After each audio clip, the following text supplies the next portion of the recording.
Good morning, Knicks Nation. Today is Wednesday, the 23rd day of March, 2022.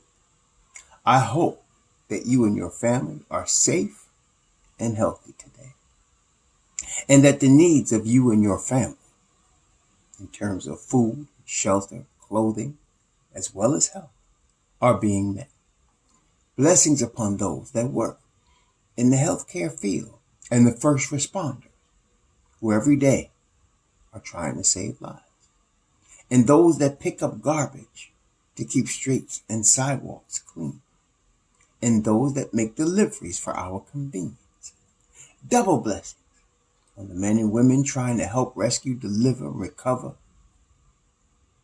children, babies, teenagers, and adults who are the victims of sex slavery and human trafficking, the victims of prostitution and child prostitution, pornography, child molestation, and pedophilia, and who are trying to not only recover these victims, but bring to justice the perpetrators, the perverts, and the profiteers that traffic in this human misery, and curses upon those.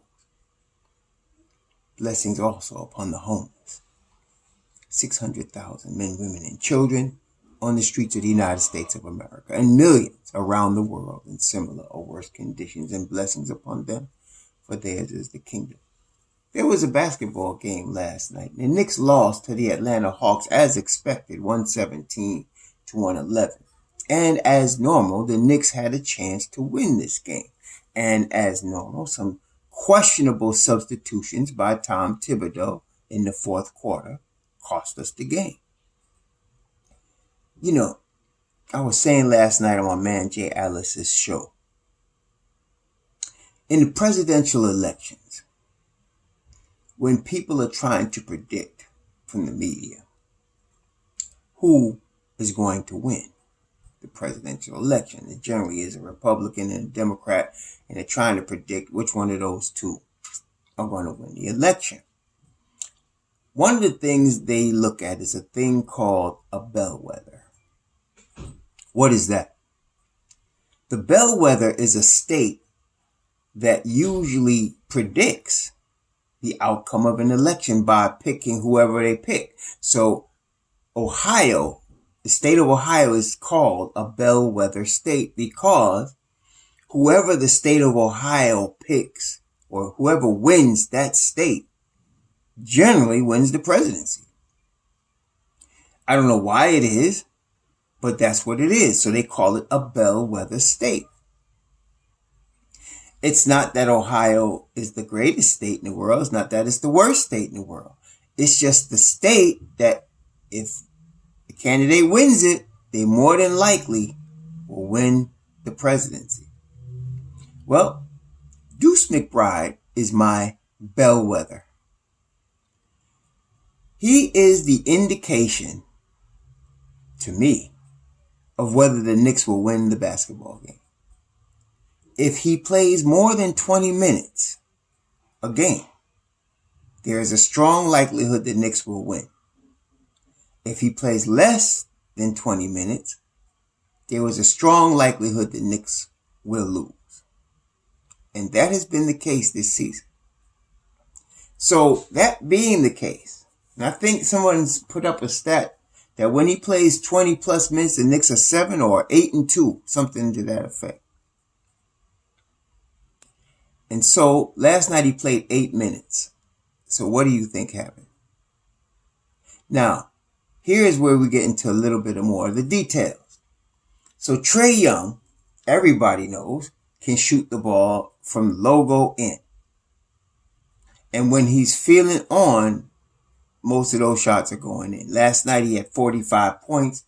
He was torching the Knicks, particularly Alec Burks, particularly Evan Fournier. So it was a battle going back and forth, and the Knicks started off well, as they usually do, and they had a 4-point lead coming out of the first quarter. Then going into the second, and what they were doing was attacking Trae Young, right? So they get, and that's not a bad strategy. So they're attacking Trae Young as Trae Young's trying to play defense. Mitchell Robinson neutralized Clint Capella. And so it was, but then the strategy was backfiring a little bit, and they were down by 6 at the half. Third quarter comes out, and they come out. This was a different third quarter. Now, there's no Julius Randle, so I have to believe this had something to do with it, but usually the Knicks' Achilles heel has been the third quarter, where they came out in the third quarter like gangbusters. And they played very well in the third quarter. And so they end up taking back the lead. Then going into the fourth, and they had on the floor, when they were doing this, Quentin Grimes, Deuce McBride, R.J. Barrett, Immanuel Quickley, and they had different centers. They were using Sims, they were using Mitch Rob, using Taj, and that crew had opened up. I think it was at least a 7-point lead. They had a 10-point lead at one point. Then they went 7. Okay, so then going into the fourth, Tibbs subs out Deuce McBride first. He takes Deuce McBride out for Alec Burks. Then he takes out Obi Toppin for Taj Gibson. Okay? And immediately, Atlanta starts closing the lead. And so then as Atlanta's making a run and they take the lead, and Burks scored 21 points, but what's the use in scoring 21 points when you gave up 45? Right? I mean, if you're going to give up 45, you're 21, right? You minus 24. Okay? So, immediately start taking the lead. And this is the thing that killed me. This is like a crucible, a miniature, a symbol of the whole season. So, Alec Burks is not a point guard. He's a wing. Okay, that's what he is. And he scored 21 points. And so is, and neither is Immanuel Quickley a point guard. He's a wing. And Immanuel Quickley was having a good game last night. He really was. And he was scoring from the wing a lot. And so they stopped moving the basketball, the Knicks, and over dribbling, right? And getting bad possessions. So after one such sequence, Thibodeau calls timeout and he's yelling, "You have to pass the ball," he said. Yelling at Alec Burks, "You have to pass the ball." And I said, that's like asking a man that was born blind to see. He is not a point guard. So what happens? He has the timeout, and Tibbs usually, to his credit, he usually comes out of timeouts with really well planned plays. Okay. But they came out of this timeout and it wasn't, right? And they started doing the exact same thing. Burks is over dribbling. They're not passing the ball. And I don't blame Alec Burks. I don't blame Alec Burks at all. Because he's not a point guard. And so Immanuel Quickley, who was playing well, he had taken him out. Obi Toppin, who was playing well, he had taken him out. And of course, there's no Deuce McBride. And now you got Trae Young and Bogdanovich going crazy. Bogdanovich come off the bench and scored 32. Trae Young had 45. Atlanta had 5 or 6 players. Everybody was eating. They had 5 or 6 players in double figures. And that was all she wrote. They had 5 players in double figures. The Knicks had 5 players in double figures, led by R.J. Barrett. But the thing is, again,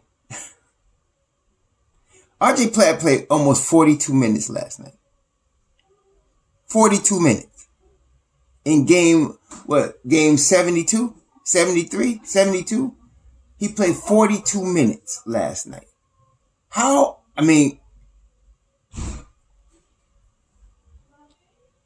Again, you're doing the same thing and expecting a different result.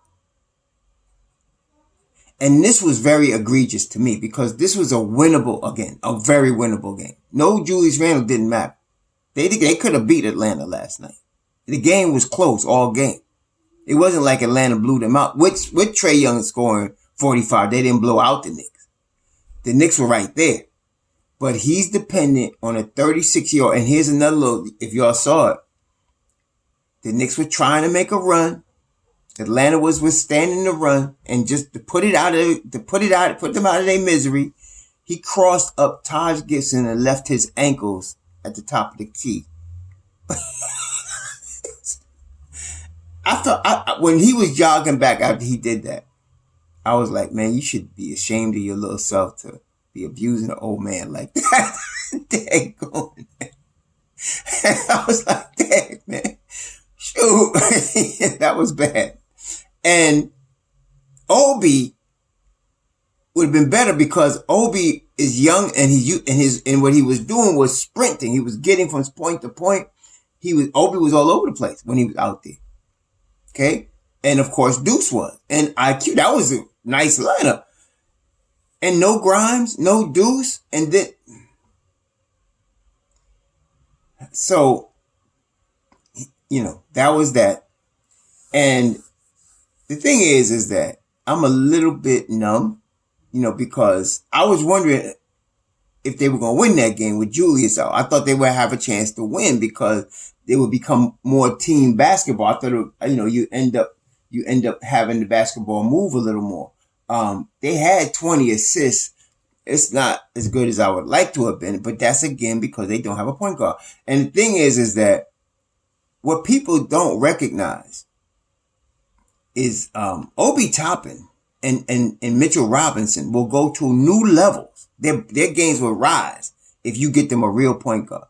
And I'm not even, and a lot of people are getting it all twisted in the New York, in the media. It's not like we need a superstar point guard. We just need a real point guard. Like, I don't want the Knicks to get Jalen Brunson. I don't. But I want to be honest. He's a much better point guard because he's a real point guard. He's a better point guard than Burks and Emmanuel Quickley. He's a real point guard. He's not a shooting guard or a wing trying to play the point. He's a point. He sees the floor. He runs an offense. And as much as I'm not interested in paying him $80 million to come to New York, that's all I'm saying. He's a better point guard. If you run him, you'll see Obi, right? And you'll see Obi Toppin, you'll see Mitchell Robinson go to a new level. And if you really run Deuce McBride with them, you'll see them go to a new level with him. But apparently that's not happening. So, and I read in the New York Post recently, I think it was Mark Berman, but I'm not sure if he was the writer of this article. But the writer said, if Leon Rose doesn't solve the point guard problem this summer, he can be gone. I believe that because this point guard problem has been an issue for a minute. It's been an issue for a minute.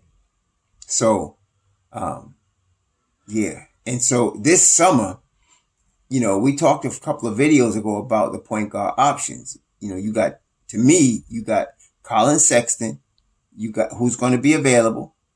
You got Jalen Brunson, who's going to be available. These are not players that, you can't get because they're under contract. They're available. You got Deuce McBride, who's on your team already. You got some players available. And then you got the trade market. Now, the trade market is an unknown. There are certain players that we're not going to get. So some of y'all just can dream when I say trade market and y'all go into NBA 2K mode and you start saying we're getting Shai Gilgeous-Alexander, which is absolutely insane. You're not getting it. And De'Aaron Fox ain't the answer. And he's not going anywhere either. They done met the Kings, to me, did the worst trade. And I've seen the Kings do some stupid trades. But that was one of the worst ones they ever did. To trade Tyrese Halliburton for Sabonis? No. Anyway, Halliburton ain't going nowhere either. Okay. So you gotta be realistic. Now, the Orlando Magic have an excess number of point guards. They have Markelle Fultz, Cole Anthony, Jalen Suggs. Suggs is going to be the starter. That's his ball. Okay. And then they have Gary Harris, who I'm not interested in, which was why I didn't mention him. But they have an excess number of point guards. So somebody's got to move. Somebody's got to move. Period. Okay. Just like when Cam Reddish was traded, the reason I knew somebody was going to be traded because they had an excess number of wings, a very talented wings. Kevin Huerter, DeAndre Hunter, Bogdan Bogdanovic, and Cam Reddish. Somebody had to move. Okay. And Cam decided last summer that it was going to be him. So that's the same thing Orlando is finding themselves, and they got an excess number of point guards. So Markelle Fultz, I think the only untouchable is Suggs. Suggs is the untouchable. He's there. He's going to be the point guard. This kid is the real deal. So he's going to be the point guard. But and unless they decide to do a Cleveland thing and play 2 point guards, which is they could do that. I don't know. But between Fultz and Cole Anthony, somebody's going to move. Okay. Now, the problem with both of those guys, well, especially Anthony, is they're young. Why is that a problem? Because Tom Thibodeau's the coach. That's why. Tom Thibodeau's the coach. Both of them would be better point guards than Burks and IQ. But Tom Thibodeau's the coach. So, I know y'all going to say Tibbs must go, and I agree. I'm not going to fight you on that now. I'm not. I'm tired of this. But it's been reported that he's guaranteed to come back next season. Tonight you're going to see the same lineup that you saw last night. Unless Julius Randle played, then you're going to see the same lineup that you've seen lose 41 games. So they're playing a back-to-back today at Charlotte, who also needs a win to stay in the play-in. Just keep pace with Atlanta. Atlanta needed to win last night to keep pace with Charlotte. And so this is not going to be easy. Second night of a back-to-back. Is he going to play RJ 40 minutes tonight? And if you start to see RJ falter, when you see RJ airballing, that's him tired. At 21, that's him tired. When you start seeing him missing foul shots, that's fatigue. That's not, he needs to just work on his foul shooting. I'm not saying he doesn't, but he does. But I'm saying that's fatigue right there. He's tired. Okay? He won't admit it. He would never say it. But he is. He played 42 minutes. He's been playing 40 minutes a lot. Okay? This guy Thibodeau, it's ridiculous.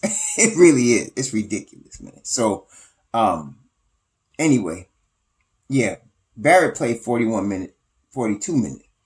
Then you had Mitch Rob 34 minutes, Burks 36 minutes. You're going to play Alec Burks, mostly at the point guard, for 36 minutes.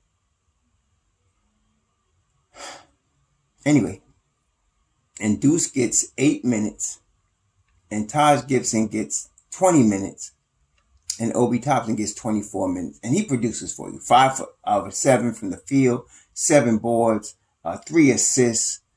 He played well. 10 points. And every time Obi makes any mistake, he's always looking at the bench because he knows that this fool might pull him for any mistake. Whereas a Burks, Fournier, especially Randall. But any of them cats make mistakes, he don't even bat an eye. If one of these young cats making mistakes, he's ready to pull them. Now, I'm really tired of this now. I am. And so, but I know the dude's going to be back. So again, Leon, if he wants to keep his job, he's going to have to make some moves if he wants to. Now, him and Tom are boys, but if you can lose your job for your boy, we're going to see. We're going to see. But they lost last night. And if they do the same thing tonight, guess what's going to happen? They're going to lose. And I'm telling you right now, I'm looking at Deuce McBride as the bellwether. He's the bellwether. So in other words, he is the sign of whether you're going to win or lose. You play him 20 minutes plus, you'll win. You play him 20 minutes or less, you'll lose. It's that simple, y'all. And some of y'all like to bring up that I like Ntilikina, and so my pick of Deuce is wrong. Some of y'all just plain stupid and self-righteous because of you were right about every player that you liked. I mean, have you been? If you haven't, you can't speak on me. Because I'll be honest with you, and I think I've been doing videos, so you can go back and look. I've been right about players more than I've been wrong. I'm not saying I'm 100%. No, but I don't think anybody is. But I've definitely been right more than I've been wrong. On Frank Ntilikina, I went wrong because I didn't realize he was injury prone. That's what the problem with him was. He was an injury prone player. If he wasn't injury prone, I felt like his defensive acumen, his instincts, hip movement, foot movement, length would make him an elite defensive player. But he's not. He wasn't tough enough. Honestly, as it turns out, he wasn't tough enough.